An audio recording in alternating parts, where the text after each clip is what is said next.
All right, welcome back to ABA exam review and the continuation of our BCBA practice question series, where we're going through another set of questions together and breaking them down. If you're new to the channel, welcome. If you're returning, welcome back. Please like and subscribe.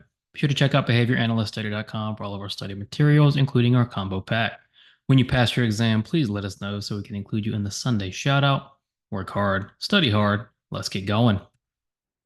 Potty training plan calls for the learner to use the potty every hour on the hour. If the learner does not use the toilet, they do not receive a sticker or praise. If the learner does use the toilet, they receive praise and a sticker immediately. Immediately is related to which of the following? Now, interesting question here. The question is asking specifically about this term or this word, I should say, immediately. And in this context, how is immediately used? Well, we know we have this potty training plan where the learner potties every hour. If they use the toilet, they get a sticker and praise. If they don't, no sticker and praise. If they do get the sticker and praise, it happens immediately. Now, why is that important? Well, when we are delivering consequences, we want those consequences to happen as close to the target response as possible. It's very important. It's going to make it more likely that we are reinforcing the correct behavior. When we talk about immediacy, what term are we talking about? A, arbitrary stimulus classes. A clearly has nothing to do with this question. It's a good stimulus check, and this is a good fluency check, because fluency is going to help avoid picking answers like A, which sound complicated. And if you're a little confused on this question, it might start to sound like a decent answer, but it has nothing to do with this question. It's why fluency is so important. What about B, automaticity of reinforcement? When we talk about automaticity, we are referring to the fact that you don't have to know you're being reinforced for reinforcement to be effective. So what about C, contiguity of reinforcement? With contiguity, we're talking about closeness, the closeness of the consequence to the response. So when we talk about giving the praise and sticker immediately, we're talking about the contiguity of that consequence. C looks like our answer. Let's look at D, respondent conditioning. Well, we're using consequences to shape future behavior. This is operant conditioning. Immediately is related to C, contiguity of reinforcement. This is not too difficult of a question. It's just asked in a kind of an unusual way. And you've got a couple answer choices that, if you're not fluent, might start to look kind of strong. So again, fluency is always, always, always the most important piece. Scott is starting a new job as a software engineer in a high-paced, competitive environment. Scott asks his new boss if he can look around the office before his first day so that he can get an idea of how things run. Scott is confident in his abilities, but he wants to start thinking about what he might encounter each day at work. What strategy does this most resemble? So let's think about this a little bit. It's a strategy question. What do we know so far about the strategy? We know Scott is starting this new job in this new environment. It's high paced, it's competitive, and Scott is taking it upon himself to go look around the office to see how things run. Now, as an analyst, when might you do something like this? When might you go into the environment to get a sense of what you might encounter? Because Scott wants to know, what might he encounter each day at work? What might come up in this environment? Well, let's think about if we were programming for generalization. Scott is a software engineer, so let's assume, or not assume, but say he has skills as a software engineer. Now, Scott needs to take those skills to this new environment. When we're programming for generalization, we may be teaching skills to our clients, but we need them to take it to the different environment. And so if we go into that environment and start to get an idea of what is going on in that environment, what strategy would that resemble? A, training loosely.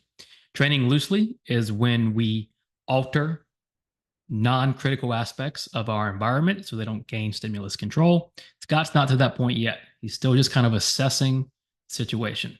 So what Scott's doing is this general case analysis B. He's going in, he's conducting an analysis of the environment, similar to an ecological assessment, and he's getting an idea of, okay, what do I need to prepare for? In order to generalize my skills, what do I need to expect? C, indiscriminable contingencies. Scott's not setting up indiscriminable contingencies for himself. He's just getting an idea of his environment.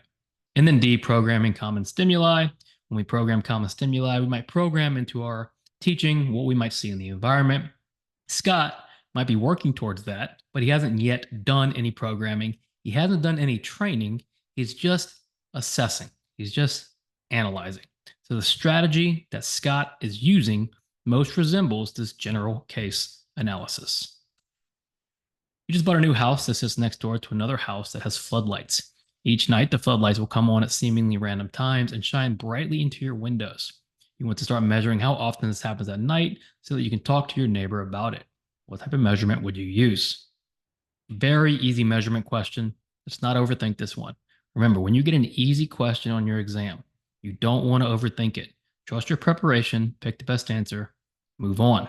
In this case, what are you trying to measure? What are you trying to accomplish? Well, you've got these floodlights that are coming on at random times and shining into your windows. You want to measure how often this happens so you can talk to your neighbor about it. So if you want to know how often something happens, you're going to start counting. You're going to count how often these floodlights come on. Well, what measurement are you going to use to count? Well, you're going to use a frequency. Frequency is simply a count. You're not going to use permanent product. Those lights are coming off and on. You can't really measure the permanent product of the light that's coming off and on. And even if you were, you're still counting. So frequency is just the better option. C, magnitude. Magnitude might be how bright the lights are, but we're looking at count. And then D, latency. It's the time in between an SD and the start of the response. We're not looking at time in between. We're just looking at how many. A simple count. How many times do those floodlights come on at night? That's what we're going to measure. That's what we're going to report to our neighbor.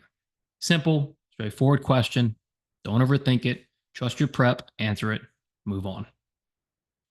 Experimental control helps to show that our intervention is what caused a change in behavior. Which of the following answer choices would least prove experimental control? Why do we want to prove experimental control? Well, we want to be as sure as possible that our variables that we're controlling are controlling the behavior. Very important. Some would argue you can never prove 100% experimental control, which would make sense because there's so many variables. But if you use the right experimental design, you can get a pretty good sense of, am I controlling this behavior? Am I not? In this case, we want to know what answer least proves experimental control. Let's look at A, a reversal design that began with baseline, went to an intervention, went back to baseline. ABA design, maybe the best design for experimental control. So A is very unlikely to be the least likely to prove experimental control. Because if you're going to run a reversal, there's a good chance you're going to get an idea of experimental control. B, a multiple baseline design that included 3 different participants who all experienced the same type of behavior change following the introduction of an intervention. Well, if we have 3 different participants in a multiple baseline design that are all seeing the same type of behavior change all after the intervention starts, that's a pretty good indication there may be some experimental control. What about C, a change in criteria and design that featured 7 changes and 2 reversions back to a previous level? When you're using a change in criteria and design, the more changes you have, the better. And if you can revert back to previous levels, that's even better. So C looks like a pretty good change in criteria and design to prove experimental control. And then D, an alternating treatment design that began an intervention and saw one intervention trend higher than the other. Now, D is not nearly as strong as A, B, or C. We're not reversing anything. We don't have multiple examples. We don't even have a baseline. We're simply using different interventions, rotating back and forth, and it seems one intervention is trending higher than the other. Can we look at some sort of experimental control with D? Possibly, but it's not nearly as strong as A, B, or C. So what would least prove experimental control? It's going to be D, an alternating treatment design that began an intervention and saw one intervention trend higher than the other. You want to use a trial-based stimulus preference assessment. Which of the following assessments should you use? All right, another easy, straightforward question. Trust your prep, answer it, move on. The test is long. There's a lot of questions. There will be easy questions on the exam. Worst thing you can do is overthink it. Trust your prep, answer, move on. So we want a trial-based preference assessment. Let's look at A, a single stimulus preference assessment. Single stimulus preference assessment, I'm presenting one stimulus at a time and recording it. That is trial-based. A looks pretty good. What about B, naturalistic assessment? Well, with a naturalistic assessment, we're not running trials, right? We're just observing. Same with free operant. We're just letting the child lead, letting our observation do the talking. We're not doing any trial-based preference assessment. And then D, a survey assessment, is an indirect assessment. So surveys are very indirect and very not trial-based. If we want to use a trial-based preference assessment, out of these four, we would use A, a single stimulus preference assessment. Thanks for watching. Check out behavioranalyststudy.com for all of our study materials. When you pass, let us know so we can include you in the Sunday shout out. Work hard, study hard. See you soon.